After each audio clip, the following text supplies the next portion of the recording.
Саламатсыздар, құрметті білімгерлер. Бүгінгі сабақ тақырыбы автоцепка, яғни қазақша тілі автотіркегіш. Автотіркегіштің бүгінгі қызметі, құрылысы және теміржол локомотивтегі қызметін анықтап түсіретін боламыз. Міне автотіркегіш, яғни автотіркегіш не үшін қолданылады?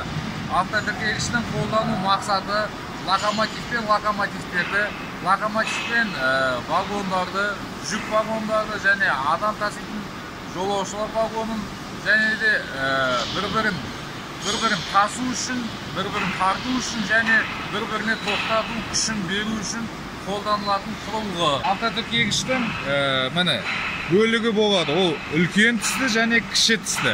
Үлкен тіс пен кіші тіс бір-біріне қысылып киіледі. Және де міне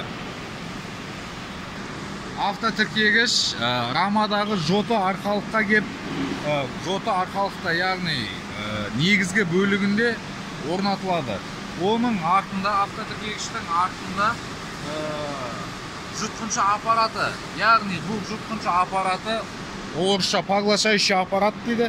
Поглощающий аппараттың қызметі локомотивтен вагонға, вагоннан локомотивке берілген соққыларды өзіне алып, қамтамасыз етіп, амортизация дейді ғой, шанаққа, яғни рамаға соққыны жұмсартып, техника қауіпсіздігін сақтау үшін қолданылатын аппарат. Міне мынау бізде автотіркегіш цехы, яғни келген локомотивтен автотіркегішті және жұтқыншы аппаратты шештік. Жұтқыншы аппаратты шешкеннен кейін арнайы тасымалданатын көлікті қолдана отырып, осы автотіркегіш цехына кіргіземіз. Яғни автотіркегіш пен жұтқыншы аппарат цехтың ішінде жөнделеді. Автотіркегіш цехына кірдік. Яғни автотіркегіш цехына кіргеннен кейін міне автотіркегіш жұтқыншы аппараттан бөлек алынды.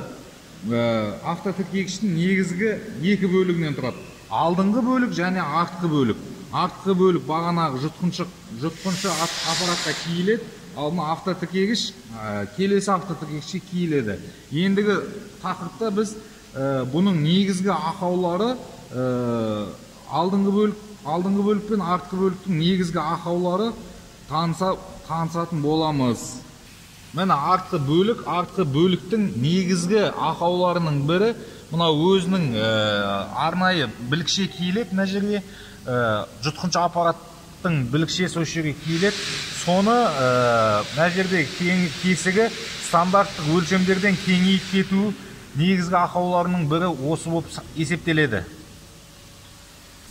Ендігі тақырыпта міне біз үлкен тісті бөлшектеу мәселесіне келдік. Бұл жердегі бөлшектеу үлкен тіс ішіндегі бір-бірін ұстайтын замок құлыптану мәселесіндегі ішкі бөлігі 5 бөліктен тұрады.